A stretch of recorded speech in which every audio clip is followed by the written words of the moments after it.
A wholesaler purchased an article and sold it at a profit of 11 1 by 9% आएगा है ना, 11 1 by 9%.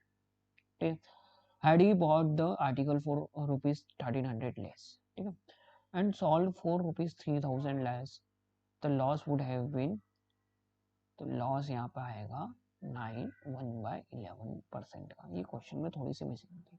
तो the cost of the article, question क्या बोल रहा अपने को ध्यान से पढ़ना कि एक होलसेलर है तो वो एक आर्टिकल खरीदता है, तो आर्टिकल को है ना क्या बोलते हैं, वो सेलिंग प्राइस में कुछ ना कुछ बढ़ा के बेचता है, तो उसको जो प्रॉफिट होता है 11 1 बाय 9%. अगर इसका मल्टीप्लाइंग फैक्टर देखें तो 1 बाय 9 आएगा. मैंने मल्टीप्लाइंग फैक्टर में आपको बताया है, तो उसमें देख लेना है ना. और फिर इसमें क्या बोलता है, ये बोल रहा है कि अगर वो आर्टिकल को जहां से उसने खरीदा है 1300 रुपये और कम में खरीदे, और जितने में पहले उसने बेचा उसमें है ना 3000 कम में बेचे, तो उसका जो लॉस है 9 1 बाय 11, यानी कि 1 बाय 11 मल्टीप्लाइंग फैक्टर इसका 1 बाय 11 का लॉस हो जाता है. पहले केस में प्रॉफिट हो रहा है 1 बाय 9, और दूसरे केस में क्या बोलते हैं, लॉस हो रहा है 1 बाय 11. ठीक है, अब मेरी बात ध्यान से सुन लो. अपन प्रॉफिट लॉस क्या कॉस्ट प्राइस पे देखते हैं, तो 1 बाय 9 ऑफ कॉस्ट प्राइस अपने क्या बोलते हैं प्रॉफिट होगा, लॉस भी कितना होगा 1 बाय 11 ऑफ कॉस्ट प्राइस. तो कॉस्ट प्राइस कुछ ऐसा मान लो क्या, मैं 9 और 11 का मल्टीपल हो, तो 9 और 11 का एलसीएम अगर हम निकालें तो 99 आएगा, यानी कि 99x ले लेता हूँ. इस बार x पता है क्यों ले रहा हूँ मैं, क्योंकि यहाँ पे 1300 रुपये बोल रहा है. अपने पास परसेंटेज या फ्रैक्शन में कोई वैल्यू होती रेशो में, तो अगर अपने पास परसेंटेज या फ्रैक्शन में वैल्यूज होती तब अपन है ना क्या बोलते कॉस्ट प्राइस 100 रुपये 200 रुपये 500 रुपये 1000 रुपये मान सकते थे.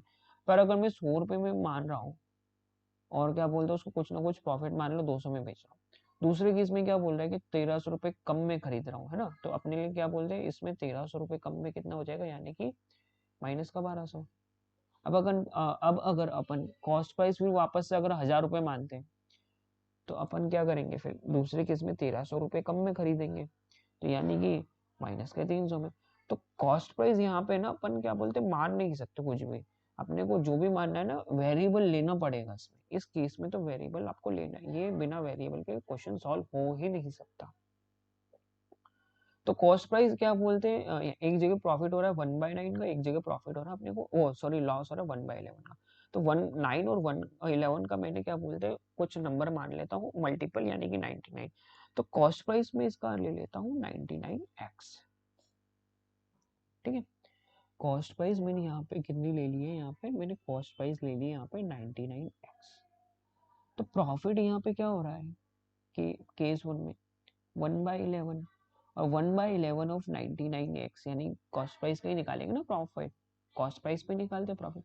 तो 1/11 यानी कि 9x का अपने को प्रॉफिट हो रहा है, तो सेलिंग प्राइस तब अपनी कितनी हो रही है यहाँ पर 9x, सॉरी 11 1/9 का प्रॉफिट हो रहा था, सॉरी 11 1/9 का प्रॉफिट हो रहा था. तो 9 1/9 इंटू क्या बोलते हैं 99 होगा, 9 1 जा 9 11 टाइम्स में, तो अपना सेलिंग प्राइस कितना 11x इससे ज़्यादा है, तो 99x सेलिंग प्राइस हो जाएगी अपने 11x प्लस 99x, यानी कि कितनी 110x. अब केस 2 में क्या कर रहे हैं अपन, केस 2 में कॉस्ट प्राइस में क्या बोलते हैं होलसेलर क्या कर रहा है ना कि 1300 रुपये कम में खरीद रहा है, तो 1300 रुपये कम में यानी कि 99x माइनस 1300, और सेलिंग प्राइस में क्या कर रहा है ना 3000 रुपये कम में बेच रहा है, तो सेलिंग प्राइस कितनी हो जाएगी 110x माइनस 3000. तो अपने को लॉस हो रहा है, कितने का हो रहा है अपने को 1/11. तो एक बात बताना मेरे को, लॉस कब होता है जब अपन ज्यादा में खरीदते हैं और जाके कम में बेचते हैं, यानी कि 100 रुपए की कोई चीज अपन ने खरीदी है और उसको है ना 90 में बेचे, तभी लॉस होता है ना. लॉस का मतलब नुकसान. तो लॉस तब होता है जब अपने जितने में खरीद रहे हैं वो वैल्यू ज्यादा बड़ी है जितने पर में अपन बेच रहे हैं, मतलब कॉस्ट प्राइस उस टाइम लॉस में सेलिंग प्राइस से कम हो जाता है. तो लॉस कितने का होगा अपना cost price minus selling price. मेरे ख्याल से आपको समझ में आ गया होगा. तो 99x minus 1300 minus 110x minus 3000, ये हो जाएगा 99x minus 1300 minus 110x plus 3000 है ना।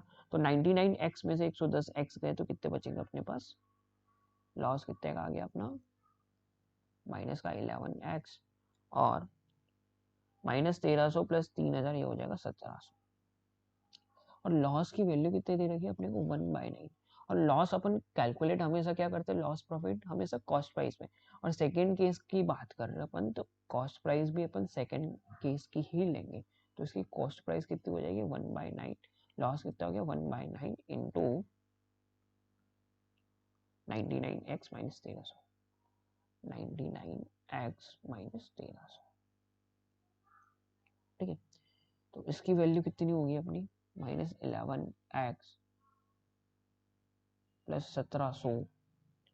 अब 9 को अपन ने LHS में भेजे तो मल्टीप्लाई में हो जाएगा, तो ये हो जाएगा into 9 equal to 99x minus 1300। ये हो जाएगा 17 9 माइनस का 99x, wait a minute okay, okay 99 में से 11x बचेंगे ना,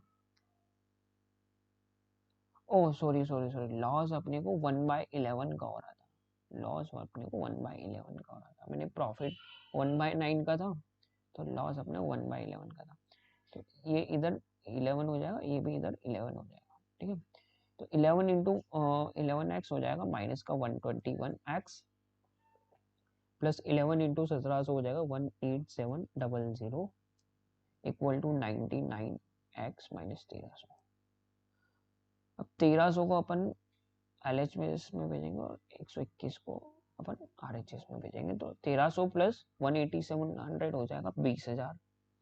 ये माइनस का है ना, तो इधर LHS में आके प्लस का हो जाएगा, तो 1300 प्लस 18700 कितना हो जाएगा, 20,000। और ये 121 इधर x इधर माइनस का, तो इधर RHS में जाके प्लस का हो जाएगा, तो 121x प्लस 99x कितना, 220x है ना। तो 220x की वैल्यू कितनी आ गई अपनी, 20,000। तो 22x की वैल्यू कितनी आ जाएगी, 2000। 11x की वैल्यू 2 से इधर कैंसिल करते हैं तो 11x की वैल्यू आ जाएगी अपनी 1000। तो 11x की वैल्यू अपने पास कितनी आ गई है, 11x की वैल्यू अपने पास आ गई है 1000। और कॉस्ट प्राइस उस टाइम कितनी थी अपनी, 99x। तो 11x की वैल्यू कितनी है, 1000 है, तो 99x की वैल्यू अपने पास कितनी हो जाएगी, 9000। तो उस आर्टिकल की कॉस्ट प्राइस अपने पास कितनी आ गई, 9000, ठीक है। नेक्स्ट बढ़ते क्वेश्चन की ओर। क्वेश्चन क्या बोल रहा है अपने को, a merchant bought 2 articles and sold one of them at 20% profit and other at loss 20% loss, find the overall profit। तो एक मर्चेंट है ना, क्या बोलते हैं, 2 आर्टिकल खरीदता है और एक आर्टिकल को 20% प्रॉफिट पे बेचता है और दूसरा आर्टिकल 20% लॉस पे बेचता है, ठीक है। तो उसका ओवरऑल प्रॉफिट क्या होगा, तो केस 1 की बात करते हैं अपन।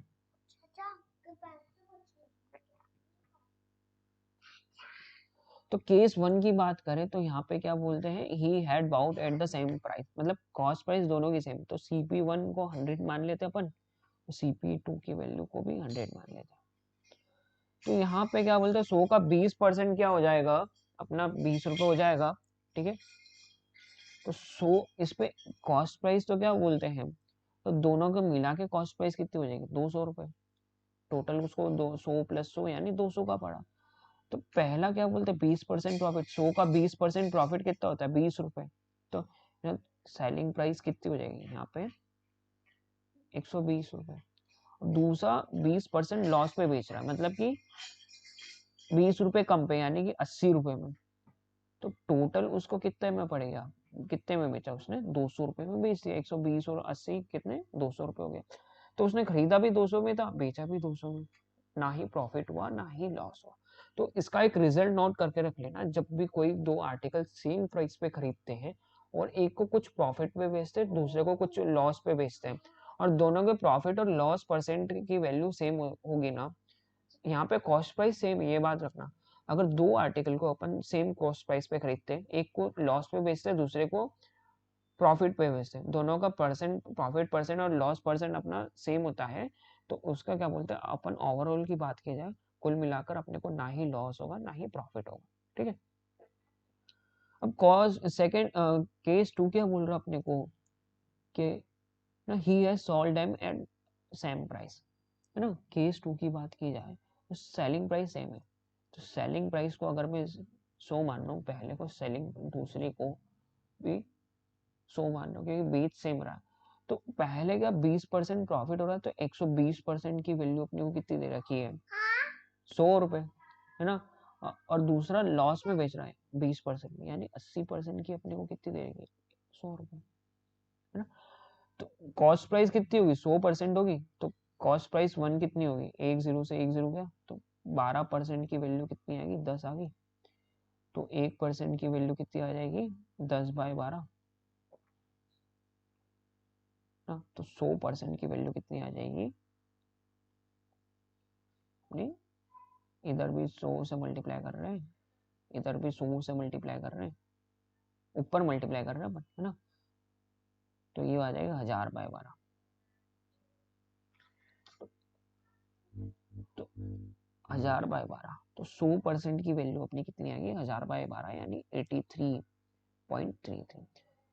तो अपनी कॉस्ट प्राइस कितनी आ गई पहले आर्टिकल की, 83.33, और दूसरे केस में क्या बोलते हैं, 80% की वैल्यू अपने को कितनी दे देगी, 100 रुपए, तो 20% की वैल्यू कितनी देगी अपने को, 4 से कैंसिल करें तो 25%, दोनों तरफ 5 से मल्टीप्लाई करता हूँ मैं 100% निकालने के लिए, तो 100% की वैल्यू अपने पास कितनी आ रही है, 125 रुपए, है ना।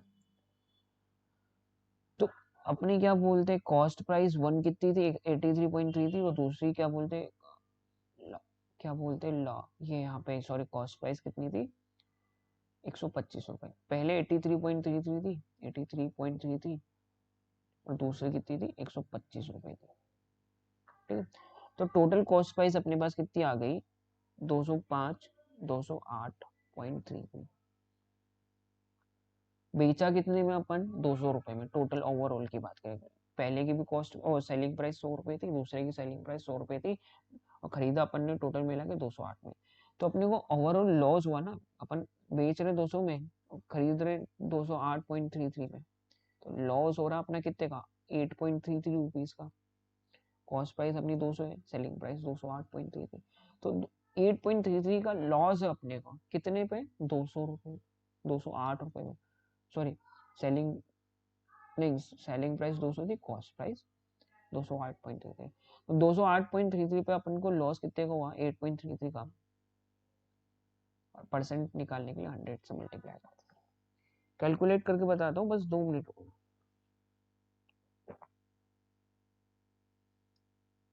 208,